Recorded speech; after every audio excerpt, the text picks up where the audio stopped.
ನಮಸ್ತೆ ವೀಕ್ಷಕರೇ, PR ಅಕಾಡೆಮಿಗೆ ಸ್ವಾಗತ. KMF ನವರು ಮತ್ತೊಂದು ಸರ್ಕಾರಿ ಹುದ್ದೆಗೆ ನೇಮಕಾತಿಯನ್ನ ಕರೆದಿದ್ದಾರೆ. 1.5 ಲಕ್ಷ ರೂಪಾಯಿಗಿಂತ ಜಾಸ್ತಿ ತಿಂಗಳಿಗೆ ಸಂಬಳ ಸಿಗುವಂತಹ ಜಾಬ್ಗಳ ಡೀಟೇಲ್ಸ್ ನ ತಗೊಂಡ್ಬಂದಿದ್ದೀನಿ. ಇದರ ಬಗ್ಗೆ ಸಂಪೂರ್ಣ ಮಾಹಿತಿ ತಿಳಿಸ್ಕೊಡ್ತೀನಿ. ಅದಕ್ಕಿಂತ ಮುಂಚೆ ನಮ್ಮ ಚಾನಲ್ ಇನ್ನೂ ಸಬ್ಸ್ಕ್ರೈಬ್ ಆಗಿಲ್ಲ ಅಂದ್ರೆ ಇವಾಗಲೇ ಸಬ್ಸ್ಕ್ರೈಬ್ ಬಟನ್ ಪ್ರೆಸ್ ಮಾಡಿ. ಇವಾಗ ವಿಡಿಯೋನ ಶುರು ಮಾಡೋಣ. KMF ನವರು ಹುದ್ದೆಗಳಿಗೆ ಅರ್ಜಿಯನ್ನು ಕರೆದಿದ್ದಾರೆ. ಗುಮುಲ್ ಅಂತ ಹೇಳ್ತಾರೆ. Kalaburagi, Bidar and Yadagiri cooperative milk producers union limited ನವರು. ಟೋಟಲ್ 55 ಹುದ್ದೆ ಖಾಲಿ ಇದೆ. ಉದ್ಯೋಗ ಸ್ಥಳ ಕಲಬುರಗಿ, ಕರ್ನಾಟಕ. ಹಲವಾರು ಹುದ್ದೆ ಖಾಲಿ ಇದೆ. ಒಂದೊಂದಾಗಿ ತಿಳಿಸ್ತೀವಿ ಯಾವ್ಯಾವ ಹುದ್ದೆ ಎಷ್ಟೆಷ್ಟು ಖಾಲಿ ಇದೆ ಅಂತ ಹೇಳಿ. ಸ್ಯಾಲ್ರಿ 34,100 ರೂಪಾಯಿಂದ ಹಿಡಿದು 1,55,200 ರೂಪಾಯಿ ತನಕ ತಿಂಗಳಿಗೆ ಸ್ಯಾಲ್ರಿ ಇರುವಂತಹ ಜಾಬ್ ಇದಾಗಿರುತ್ತೆ. ಇವಾಗ ಯಾವ್ಯಾವ ಹುದ್ದೆ ಎಷ್ಟೆಷ್ಟು ಖಾಲಿ ಇದೆ ಅಂತ ತಿಳ್ಕೊಳ್ಳೋಣ. ಅಸಿಸ್ಟೆಂಟ್ ಮ್ಯಾನೇಜರ್ ಹುದ್ದೆ 4 ಖಾಲಿ ಇದೆ. ಅಕೌಂಟೆಂಟ್ ಹುದ್ದೆ 1 ಖಾಲಿ ಇದೆ. ಟೆಕ್ನಿಕಲ್ ಆಫೀಸರ್ ಹುದ್ದೆ 1, senior chemist 2, dairy supervisor grade 2 ಹುದ್ದೆ 5, ಎಕ್ಸ್ಟೆನ್ಷನ್ ಆಫೀಸರ್ ಗ್ರೇಡ್ 3 ಹುದ್ದೆ 13, ಅಡ್ಮಿನಿಸ್ಟ್ರೇಟಿವ್ ಅಸಿಸ್ಟೆಂಟ್ ಗ್ರೇಡ್ 3 ಹುದ್ದೆ 6, ಅಕೌಂಟ್ ಅಸಿಸ್ಟೆಂಟ್ ಗ್ರೇಡ್ 3 ಹುದ್ದೆ 8, ಮಾರ್ಕೆಟ್ ಅಸಿಸ್ಟೆಂಟ್ ಗ್ರೇಡ್ 3 ಹುದ್ದೆ 10, ಜೂನಿಯರ್ ಟೆಕ್ನಿಷಿಯನ್ ಹುದ್ದೆ 4, ಪರ್ಚೇಸಿಂಗ್/ಫಾರ್ಮಿಂಗ್ ಆಫೀಸರ್ ಹುದ್ದೆ 1 ಖಾಲಿ ಇದೆ. ಟೋಟಲ್ 55 ಹುದ್ದೆ. ಯಾವ್ಯಾವ ಹುದ್ದೆಗೆ ಎಷ್ಟೆಷ್ಟು ಸ್ಯಾಲರಿ ಅಂತ ಹೇಳಿ ತಿಳ್ಕೊಳ್ಳೋಣ ಸ್ಪೆಸಿಫಿಕ್ ಆಗಿ. ಅಸಿಸ್ಟೆಂಟ್ ಮ್ಯಾನೇಜರ್ ಹುದ್ದೆಗೆ 83,700 ರೂಪಾಯಿಂದ ಹಿಡಿದು 1,55,200 ರೂಪಾಯಿ ತಿಂಗಳಿಗೆ ಸ್ಯಾಲರಿ ಇರುತ್ತೆ. ಮತ್ತೆ accountant, technical officer, senior chemist ಇಷ್ಟು ಹುದ್ದೆಗೆ 34,100 ರೂಪಾಯಿಂದ ಹಿಡಿದು ಸಾರಿ ಬೇರೆ ಬೇರೆ ಡಿಫ್ರೆನ್ಸ್ ಇದೆ, ಇಲ್ಲಿ ಇದೆರಡಕ್ಕೆ ಮಾತ್ರ. ಅಕೌಂಟೆಂಟಿಗೆ 69,250ಇಂದ 1,34,200 ರೂಪಾಯಿ. ಮತ್ತೆ ಟೆಕ್ನಿಕಲ್ ಆಫೀಸರ್ ಮತ್ತೆ ಸೀನಿಯರ್ ಕೆಮಿಸ್ಟ್ರಿಗೆ ಸೇಮ್ ಇರುತ್ತೆ. ಎಷ್ಟು ಅಂತ ಹೇಳಿದ್ರೆ 34,100 ರೂಪಾಯಿಂದ ಹಿಡಿದು 1,55,200 ರೂಪಾಯಿ. ಮತ್ತೆ ಡೈರಿ ಸೂಪರ್ವೈಸರ್ ಗ್ರೇಡ್ 2 ಹುದ್ದೆಗೆ 54,175 ರೂಪಾಯಿಂದ ಹಿಡಿದು 99,400 ರೂಪಾಯಿ ಸ್ಯಾಲರಿ ಇರುತ್ತೆ. Next extension officer grade 3, administrative assistant grade 3, ಮತ್ತೆ accounts assistant grade 3, market assistant grade 3 ಮತ್ತೆ ಜೂನಿಯರ್ ಟೆಕ್ನಿಷಿಯನ್ ಗ್ರೇಡ್ 3 ಇದಿಷ್ಟು ಹುದ್ದೆಗೂ ಕೂಡ 34,100 ರೂಪಾಯಿಂದ ಹಿಡಿದು 1,55,200 ರೂಪಾಯಿ ತನಕ ಸ್ಯಾಲರಿ ಇದೆ. ಪರ್ಚೇಸಿಂಗ್ ಮತ್ತೆ ಫಾರ್ಮಿಂಗ್ ಆಫೀಸರ್ ಹುದ್ದೆಗೆ 69,250 ರೂಪಾಯಿಂದ ಹಿಡಿದು 1,34,200 ರೂಪಾಯಿ ಸ್ಯಾಲರಿ ಇದೆ. ಎಲ್ಲದೂ ಕೂಡ ತಿಂಗಳ ಸ್ಯಾಲರಿ ಆಗಿರುತ್ತೆ. ನೆಕ್ಸ್ಟ್ ಇದರ ಸೆಲೆಕ್ಷನ್ ಪ್ರೋಸೆಸ್ ನ ವಿವರ ತಿಳ್ಕೊಳ್ಳೋದಾದ್ರೆ, ರಿಟರ್ನ್ ಟೆಸ್ಟ್ ಇರುತ್ತೆ, ಅಂದ್ರೆ ಲಿಖಿತ ಪರೀಕ್ಷೆ ಇರುತ್ತೆ. ಅದಾದ ನಂತರ ಇಂಟರ್ವ್ಯೂ ಇರುತ್ತೆ, ಅಂದ್ರೆ ಸಂದರ್ಶನ ಇರುತ್ತೆ. ಇದಿಷ್ಟು ಸೆಲೆಕ್ಷನ್ ಪ್ರೋಸೆಸ್ ನ ವಿವರ. ನೆಕ್ಸ್ಟ್ ಅರ್ಜಿಯನ್ನು ನೀವು ಹೇಗೆ ಹಾಕೋಬೇಕು ಅಂತ ಹೇಳಿದ್ರೆ, ನೀವು ಆನ್ಲೈನ್ ಮುಖಾಂತರ ಅರ್ಜಿಯನ್ನ ಹಾಕೋಬೇಕಾಗತ್ತೆ ಈ ಜಾಬ್ಗೆ. ಅದರ ಅಪ್ಲಿಕೇಶನ್ ಲಿಂಕ್ ನ ಕೂಡ ಇದೇ ವಿಡಿಯೋದಲ್ಲಿ ನಿಮಗೆ ಮುಂದೆ ತಿಳಿಸ್ಕೊಡ್ತೀವಿ, ಹೇಗೆ ಅರ್ಜಿಯನ್ನ ಹಾಕೋಬೇಕು, ಹೇಗೆ ರಿಜಿಸ್ಟ್ರೇಷನ್ ಮಾಡಬೇಕು ಅಂತ ಹೇಳಿ. ಮತ್ತೆ ಅದರ ಅರ್ಜಿಯನ್ನ ಹಾಕೋಕ್ಕೂ ಮುಂಚೆ ನೋಟಿಫಿಕೇಶನ್ ಸಂಪೂರ್ಣವಾಗಿ ಓದ್ಕೊಳ್ಳಿ, ಏನೇನು ಎಲಿಜಿಬಿಲಿಟಿ ಕ್ರೈಟೀರಿಯಾ ಇದೆ ಅಂತ ತಿಳ್ಕೊಳ್ಳಿ, ಅಪ್ಲಿಕೇಶನ್ ಹೇಗೆ ಹಾಕೋದು ಅಂತ ತಿಳ್ಕೊಳ್ಳಿ, ಅದರ ಸಿಲೆಬಸ್ ಎಲ್ಲ ತಿಳ್ಕೊಳ್ಳಿ, ಆಮೇಲೆ ಅಪ್ಲಿಕೇಶನ್ ನ ಹಾಕೊಳ್ಳಿ. ಅದನ್ನ ಕೂಡ ಡೌನ್ಲೋಡ್ ಮಾಡೋದು ಇದೇ ವಿಡಿಯೋದಲ್ಲಿ ತಿಳಿಸ್ಕೊಡ್ತೀವಿ. ಏನೇನು ಡಾಕ್ಯುಮೆಂಟ್ಸ್ ಬೇಕು ಅಂತ ಹೇಳ್ತಾ ಇದ್ದೀನಿ, ನೋಟ್ ಡೌನ್ ಮಾಡ್ಕೊಳ್ಳಿ, ಇಲ್ಲ ಬರ್ಕೊಳ್ಳಿ. ID ಪ್ರೂಫ್ ಬೇಕಾಗುತ್ತೆ, ಆಧಾರ್ ಕಾರ್ಡ್, ವೋಟರ್ ID ಅಥವಾ ಪಾನ್ ಕಾರ್ಡ್. ಏಜ್ ಪ್ರೂಫಿಗೆ SLC ಮಾರ್ಕ್ಸ್ ಕಾರ್ಡು ಅಥವಾ ಡೇಟ್ ಆಫ್ ಬರ್ತ್ ಸರ್ಟಿಫಿಕೇಟ್ ಬೇಕು. ಎಜುಕೇಷನ್ ಕ್ವಾಲಿಫಿಕೇಷನ್ಗೆ ನಿಮ್ಮ ಮಾರ್ಕ್ಸ್ ಕಾರ್ಡು, ಸರ್ಟಿಫಿಕೇಟು, ನಿಮ್ಮ ರೆಸ್ಯೂಮೆ, ಎಕ್ಸ್ಪೀರಿಯನ್ಸ್ ಇದ್ರೆ ಎಕ್ಸ್ಪೀರಿಯನ್ಸ್ ಸರ್ಟಿಫಿಕೇಟ್, ಇದಿಷ್ಟನ್ನು ರೆಡಿ ಮಾಡಿ ಇಟ್ಕೊಳ್ಳಿ. ಆನ್ಲೈನ್ನಲ್ಲಿ ಅಪ್ಲಿಕೇಶನ್ ಹಾಕೋದ್ರಿಂದ ಎಲ್ಲ ಡಾಕ್ಯುಮೆಂಟ್ಸು ಕೂಡ ಸ್ಕ್ಯಾನರ್ಡ್ ಕಾಪೀಸ್ ಇಟ್ಕೊಳ್ಳಿ. ಸ್ಕ್ಯಾನರ್ ಇಲ್ಲ ಅಥವಾ ನಿಮ್ಮ ಹತ್ರ ಕಂಪ್ಯೂಟರ್ ಇಲ್ಲ ಅಂದ್ರೆ ತಲೆ ಕೆಡಿಸ್ಕೋಬೇಡಿ, ಮೊಬೈಲ್ನಲ್ಲಿ ಎಲ್ಲದಕ್ಕೂ ಅರ್ಜಿಯನ್ನ ಹಾಕೋಬಹುದು. ಮೊಬೈಲ್ನಲ್ಲಿ ಎಲ್ಲ ಡಾಕ್ಯುಮೆಂಟ್ಸ್ನು ಕೂಡ ಕ್ಲಿಯರ್ ಆಗಿ ಕಾಣೋ ತರ ಫೋಟೋ ತಗೊಂಡಿಟ್ಕೊಳ್ಳಿ, ಅಥವಾ ಮೊಬೈಲ್ನಲ್ಲಿ ಸ್ಕ್ಯಾನರ್ ಅಪ್ಲಿಕೇಶನ್ಸ್ಗಳು ಸಿಗುತ್ತಲ್ಲ, ಅದನ್ನ ಡೌನ್ಲೋಡ್ ಮಾಡ್ಕೊಂಡು ಮೊಬೈಲ್ ಕ್ಯಾಮ್ರಾದಿಂದನೇ ಎಲ್ಲ ಡಾಕ್ಯುಮೆಂಟ್ಸ್ನ ಸ್ಕ್ಯಾನ್ ಮಾಡಿ ಇಟ್ಕೊಳ್ಳಿ. ಅಪ್ಲಿಕೇಶನ್ ನಲ್ಲಿ ನಿಮ್ಮ ಇಮೇಲ್ ID, ಮೊಬೈಲ್ ನಂಬರ್ನ ಕರೆಕ್ಟ್ ಆಗಿ ಮೆನ್ಷನ್ ಮಾಡಿ. ನಿಮ್ಗೆ ಏನಾದರೂ ಜಾಬ್ ಸಿಕ್ಕರೆ ಇಮೇಲ್ ಅಥವಾ SMS ಮುಖಾಂತರ ಅವರು ತಿಳಿಸ್ಕೊಡ್ತಾರೆ.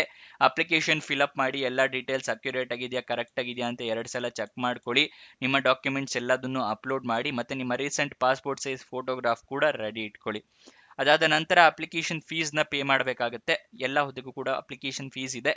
ಎಷ್ಟೆಷ್ಟಿದೆ ಅಂತ ಹೇಳಿ ತಿಳಿಸ್ಕೊಡ್ತಾ ಇದ್ದೀನಿ. SC/ST ಕ್ಯಾಂಡಿಡೇಟ್ಸ್ಗಳಿಗೆ, ಕ್ಯಾಟಗರಿ 1 ಕ್ಯಾಂಡಿಡೇಟ್ಸ್ಗಳಿಗೆ ಮತ್ತೆ ಫಿಸಿಕಲಿ ಹ್ಯಾಂಡಿಕ್ಯಾಪ್ಡ್ ಅಂದ್ರೆ ಅಂಗವಿಕಲ ಕ್ಯಾಂಡಿಡೇಟ್ಸ್ಗಳಿಗೆ 500 ರೂಪಾಯಿ ಅರ್ಜಿ ಶುಲ್ಕ ಇದೆ. ಜನರಲ್ ಕ್ಯಾಟಗರಿ ಮತ್ತೆ OBC ಕ್ಯಾಟಗರಿ ಅವರಿಗೆ 1,000 ರೂಪಾಯಿ ಅರ್ಜಿ ಶುಲ್ಕ ಇದೆ. ಆನ್ಲೈನ್ ಮುಖಾಂತರ ಅರ್ಜಿ ಶುಲ್ಕವನ್ನ ನೀವು ಪೇ ಮಾಡಬೇಕಾಗುತ್ತೆ. 500 ರೂಪಾಯಿ ಅಂತ ಹೇಳಿದ್ನಲ್ಲ SC/ST ಫಿಸಿಕಲ್ ಹ್ಯಾಂಡಿಕ್ಯಾಪ್ಡ್ ಕ್ಯಾಂಡಿಡೇಟ್ಗೆ.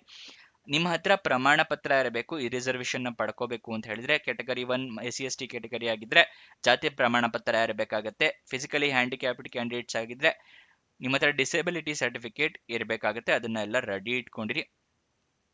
ಅದನ್ನು ಕೂಡ ಸ್ಕ್ಯಾನರ್ಡ್ ಕಾಪೀಸೇ ಬೇಕಾಗುತ್ತೆ. ಅಪ್ಲಿಕೇಶನ್ ಫೀಸ್ ಎಲ್ಲ ಪೇ ಮಾಡಿ ಆದಮೇಲೆ ಅಪ್ಲಿಕೇಶನ್ ಸಬ್ಮಿಟ್ ಮಾಡಿ. ಅಪ್ಲಿಕೇಶನ್ ಸಬ್ಮಿಟ್ ಮಾಡಿದ ನಂತರ ಅಪ್ಲಿಕೇಶನ್ ನಂಬರ್ ಅಥವಾ ರಿಕ್ವೆಸ್ಟ್ ನಂಬರ್ ಏನಾದರೂ ಬಂದರೆ ಅದನ್ನು ಬರೆದಿಟ್ಕೊಳ್ಳಿ, ನಿಮ್ಮ ಫ್ಯೂಚರ್ ರೆಫರೆನ್ಸ್ಗೆ ಬೇಕಾಗುತ್ತೆ. ಅಪ್ಲಿಕೇಶನ್ ಓಪನ್ ಆಗಿ ದಿನಾಂಕ 29 ಮೇ 2026, ಕೊನೆಯ ದಿನಾಂಕ 27 ಜೂನ್ 2026. ಅಷ್ಟರ ಒಳಗಡೆ ಅರ್ಜಿಯನ್ನು ಹಾಕೊಳ್ಳೋ ಥರ ವ್ಯವಸ್ಥೆ ಮಾಡ್ಕೊಳ್ಳಿ. ಇವಾಗ ನಿಮಗೆ ನೋಟಿಫಿಕೇಶನ್ ಹೇಗೆ ಡೌನ್ಲೋಡ್ ಮಾಡ್ಕೊಳ್ಳೋದು ಅಂತ ತಿಳಿಸ್ತಾ ಇದ್ದೀನಿ. ಡಿಸ್ಕ್ರಿಪ್ಷನ್ ಮತ್ತೆ ಕಮೆಂಟ್ ಬಾಕ್ಸ್ನಲ್ಲಿ 2ನೇ ಲಿಂಕ್ ಇದೆಯಲ್ಲ ಅದನ್ನ ಕ್ಲಿಕ್ ಮಾಡಿ. ಈ KMF ಜಾಬ್ ಡೀಟೇಲ್ಸ್ ಓಪನ್ ಆಗುತ್ತೆ. ಇಲ್ಲಿ ಸ್ಕ್ರೋಲ್ ಡೌನ್ ಮಾಡಿ ಫುಲ್ ಕೆಳಗಡೆ ಬನ್ನಿ. ಅಫಿಷಿಯಲ್ ನೋಟಿಫಿಕೇಶನ್ ಅಂತ ಇದೆಯಲ್ಲ ಅದರ ಪಕ್ಕದಲ್ಲಿ ಕ್ಲಿಕ್ ಹೇರ್ ಅನ್ನೋದನ್ನ ಕ್ಲಿಕ್ ಮಾಡಿದ್ರೆ ನಿಮಗೆ ನೋಟಿಫಿಕೇಶನ್ ಓಪನ್ ಆಗುತ್ತೆ. ಎಷ್ಟೆಷ್ಟು ಹುದ್ದೆ ಖಾಲಿ ಇದೆ ಅಂತ ಹೇಳಿ ಎಲ್ಲ ಜಾಬ್ ಡೀಟೇಲ್ಸ್ನ ತಿಳ್ಕೊಬಹುದು. ಅದಾದ ನಂತರ ಇದರಲ್ಲೇ ಕೂಡ ಕೊಟ್ಟಿರ್ತಾರೆ ನಿಮಗೆ ಯಾವ ಕ್ಯಾಟಗರಿಯವರಿಗೆ ಎಷ್ಟೆಷ್ಟು ಮೀಸಲಾತಿ ಇರುತ್ತೆ ಏನೇನು ಅಂತ ಹೇಳಿ ಎಲ್ಲ ಕೊಟ್ಟಿದ್ದಾರೆ. ವಿದ್ಯಾರ್ಹತೆ ಮತ್ತೆ ಇದರ ಸಿಲೆಬಸ್ ಏನಿರುತ್ತೆ ಎಲ್ಲದನ್ನು ಸಂಪೂರ್ಣವಾಗಿ ಓದ್ಕೊಳ್ಳಿ. ಇಲ್ಲಿದೆ ನೋಡಿ ಸಿಲೆಬಸ್ಸು 9ನೇ ಪೇಜಲ್ಲಿದೆ. ಕನ್ನಡ ಭಾಷೆ, ಆಂಗ್ಲ ಭಾಷೆ, ಏನೇನು ಸಬ್ಜೆಕ್ಟು ಅಂತ ಹೇಳಿ, ಸಾಮಾನ್ಯ ಜನರಲ್ ನಾಲೆಡ್ಜು ಮತ್ತು ಇದಿಷ್ಟು ಇದೆ. ಇದಿಷ್ಟನ್ನೆಲ್ಲ ಎಷ್ಟು ಮಾರ್ಕ್ಸ್ ಇದೆ, ಎಷ್ಟು ಅಂಕಗಳಿದೆ, ಎಷ್ಟು ಕಾಲಾವಕಾಶ ಇರುತ್ತೆ ರಿಟರ್ನ್ ಟೆಸ್ಟ್ಗೆ, ಅದನ್ನೆಲ್ಲದನ್ನು ಕೂಡ ಕೊಟ್ಟಿದ್ದಾರೆ. ಅದನ್ನೆಲ್ಲ ಸಂಪೂರ್ಣವಾಗಿ ಓದ್ಕೊಳ್ಳಿ. ಅದಕ್ಕೆಲ್ಲದಕ್ಕೂ ಪ್ರಿಪೇರ್ ಆಗಿ ಮುಂಚೆನೆ ಅಪ್ಲಿಕೇಶನ್ ಲಿಂಕ್ ಇಲ್ಲಿ ಕೊಟ್ಟಿದ್ದೀವಿ ನೋಡಿ. ಅಪ್ಲೈ ಲಿಂಕ್ ಅಂತಿದ್ರೆ ಅದರ ಪಕ್ಕದಲ್ಲೇ ಕ್ಲಿಕ್ ಕೇರ್ ಅನ್ನೋದನ್ನ ಕ್ಲಿಕ್ ಮಾಡಿದ್ರೆ ನಿಮಗೆ ಅಪ್ಲಿಕೇಶನ್ ಲಿಂಕ್ ಓಪನ್ ಆಗುತ್ತೆ. ಈ ರೀತಿ ಇಲ್ಲಿ ನೀವು ನೋಟಿಫಿಕೇಶನ್ ಇಲ್ಲಿ ಕೂಡ ಕ್ಲಿಕ್ ಮಾಡಿ ಡೌನ್ಲೋಡ್ ಮಾಡ್ಕೋಬಹುದು. ಮತ್ತೆ ಇಲ್ಲಿ ನಿಮಗೆ ಪಾಯಿಂಟ್ಸ್ಗಳು ಕೊಟ್ಟಿದ್ದಾರೆ, ಇದನ್ನೆಲ್ಲ ಓದ್ಕೊಳ್ಳಿ ಕೇರ್ಫುಲ್ ಆಗಿ. ಅಪ್ಲಿಕೇಶನ್ ಓಪನ್ ಕೊನೆಯ ದಿನಾಂಕ ಎಲ್ಲ ಕೊಟ್ಟಿದ್ದಾರೆ. ಮತ್ತೆ ನೀವೇನಾದರೂ ಮುಂಚೆನೇ ರಿಜಿಸ್ಟ್ರೇಷನ್ ಆಗಿದ್ರೆ ಆಲ್ರೆಡಿ ರಿಜಿಸ್ಟರ್ಡ್ ಅಂತಿದೆಯಲ್ಲ ಇದನ್ನ ಕ್ಲಿಕ್ ಮಾಡಿ. ರಿಜಿಸ್ಟ್ರೇಷನ್ ಆಗಿಲ್ಲ, ನ್ಯೂ ರಿಜಿಸ್ಟ್ರೇಷನ್ ಆಗಬೇಕು ಇವಾಗ ಅಂತ ಹೇಳಿದ್ರೆ ಇಲ್ಲಿ ನ್ಯೂ ರಿಜಿಸ್ಟ್ರೇಷನ್ ಅಂತಿಲ್ಲ ಇದನ್ನ ಕ್ಲಿಕ್ ಮಾಡಿ. ನಿಮಗೆ ಈ ರೀತಿ ಒಂದು ಪೇಜ್ ಓಪನ್ ಆಗುತ್ತೆ. ಇಲ್ಲಿ ನೀವು ಎಲ್ಲ ನಿಮ್ಮ ಡೀಟೇಲ್ಸ್ನ ಫಿಲ್ಅಪ್ ಮಾಡಬೇಕು. ನಿಮ್ಮ ಹೆಸರು, ನಿಮ್ಮ ತಂದೆ ಹೆಸರು, ನಿಮ್ಮ ತಾಯಿ ಹೆಸರು, ಮದುವೆ ಆಗಿದ್ರೆ ನಿಮ್ಮ ಗಂಡನ ಹೆಸರು, ಮತ್ತೆ date of birth certificate date of ಬರ್ತ್ ಇಲ್ಲಿ ಮೆನ್ಷನ್ ಮಾಡಬೇಕಾಗತ್ತೆ. ಮತ್ತೆ ಇಲ್ಲಿ ನಿಮ್ಮ gender, Aadhaar number, mobile number, email ID 2 ಸಲ ಹಾಕಬೇಕು. ಇಲ್ಲಿ ಕ್ಯಾಪ್ಚಾ, ಇಲ್ಲಿ ಏನು ನಂಬರ್ ಕಾಣಿಸ್ತಿಲ್ಲ ಸಣ್ಣದಾಗಿ G8AC ಈ ಥರ ನಿಮಗೆ ಒಂದು ನಂಬರ್ ಬರುತ್ತೆ, ಅದನ್ನು ಇಲ್ಲಿ ಮೆನ್ಷನ್ ಮಾಡಬೇಕು. ಅದಾದ ನಂತರ ಇಲ್ಲಿ ಐ ಅಗ್ರಿ ಅಂತ ಕೊಟ್ಟು ಸಬ್ಮಿಟ್ ಮಾಡಿ. ನಿಮಗೆ ಅಪ್ಲಿಕೇಶನ್ ಸಬ್ಮಿಟ್ ಆಗುತ್ತೆ. ನಿಮಗೆ ಏನಾದರೂ ಡೌಟ್ ಬಂದರೆ ಅಪ್ಲಿಕೇಶನ್ ಹಾಕೋದ್ರಲ್ಲಿ ಮಧ್ಯದಲ್ಲಿ ಇಲ್ಲಿ ಹೆಲ್ಪ್ ಲೈನ್ ನಂಬರ್ ಕೊಟ್ಟಿದ್ದಾರಲ್ಲ ಈ ನಂಬರಿಗೆ ಕಾಲ್ ಮಾಡಿ ಏನೇ ಡೌಟ್ಸ್ ಇದ್ರೂ ಕ್ಲಾರಿಫೈ ಮಾಡ್ಬೋದು. ಆಫೀಸ್ ಅವರ್ಸ್ನಲ್ಲೇ ಕಾಲ್ ಮಾಡಿ. ನೆಕ್ಸ್ಟ್ ಅದರ ಕೆಳಗಡೆ ನಿಮಗೆ ಅಫಿಷಿಯಲ್ ವೆಬ್ಸೈಟ್ ಲಿಂಕ್ ಕೂಡ ಕೊಟ್ಟಿದ್ದೀವಿ. KMFnandini.coop ಇದು ಅಫಿಷಿಯಲ್ ವೆಬ್ಸೈಟ್ನ ಅಡ್ರೆಸ್ ಆಗಿರುತ್ತೆ. ನೆಕ್ಸ್ಟ್ ಇದರ ಸ್ಯಾಲ್ರಿ ಡೀಟೇಲ್ಸ್ನ ತಿಳ್ಕೊಂಡ್ರೆ ಇವಾಗ ವಯೋಮಿತಿಯನ್ನು ತಿಳ್ಕೊಳ್ಳೋಣ. ಎಲ್ಲ ಹುದ್ದೆಗೂ ಕೂಡ ಮಿನಿಮಮ್ 18 ಮ್ಯಾಕ್ಸಿಮಮ್ 35 ವರ್ಷ ವಯೋಮಿತಿ ಆಗಿರುತ್ತೆ. 18ರಿಂದ 35 ವರ್ಷದವರ ಅರ್ಜಿಯನ್ನು ಹಾಕಬಹುದು. ಆದರೆ ಕೆಲವೊಂದು ಕ್ಯಾಟಗರಿ ಅವರಿಗೆ ವಯೋಮಿತಿ ಸಡಿಲಿಕೆ ಕೊಟ್ಟಿದ್ದಾರೆ. OBC ಕ್ಯಾಟಗರಿ ಅವರಿಗೆ 3 ವರ್ಷದ ಸಡಿಲಿಕೆ ಕೊಟ್ಟಿದ್ದಾರೆ. SC ST ಕ್ಯಾಂಡಿಡೇಟ್ಸ್ಗಳಿಗೆ 5 ವರ್ಷದ ಸಡಿಲಿಕೆ ಕೊಟ್ಟಿದ್ದಾರೆ. ಸೊ SC ST ಕ್ಯಾಂಡಿಡೇಟ್ಸ್ ಆಗಿದ್ರೆ 40 ವರ್ಷದವ್ರ ತನಕ ಅರ್ಜಿಯನ್ನು ಹಾಕೋಬಹುದು. ನೆಕ್ಸ್ಟ್ ಎಜುಕೇಷನ್ ಕ್ವಾಲಿಫಿಕೇಶನ್, ಬೇರೆ ಬೇರೆ ಹುದ್ದೆಗೆ ಬೇರೆ ಬೇರೆ ಎಜುಕೇಷನ್ ಕ್ವಾಲಿಫಿಕೇಶನ್ ಇದೆ. ಅಸಿಸ್ಟೆಂಟ್ ಮ್ಯಾನೇಜರ್ ಹುದ್ದೆಗೆ ಡಿಗ್ರಿ ಯಾವುದರಲ್ಲಿ ಅಂದರೆ BVSc ಆಗಿರಬೇಕಾಗುತ್ತೆ. ಅಕೌಂಟೆಂಟ್ಗೆ CA ಅಥವಾ ICWA ಅಥವಾ MCom ಕಂಪ್ಲೀಟ್ ಆಗಿರಬೇಕು. ಟೆಕ್ನಿಕಲ್ ಆಫೀಸರ್ ಹುದ್ದೆಗೆ BE BTech ಅಥವಾ BSc. ಸೀನಿಯರ್ ಕೆಮಿಸ್ಟ್ ಹುದ್ದೆಗೆ BSc.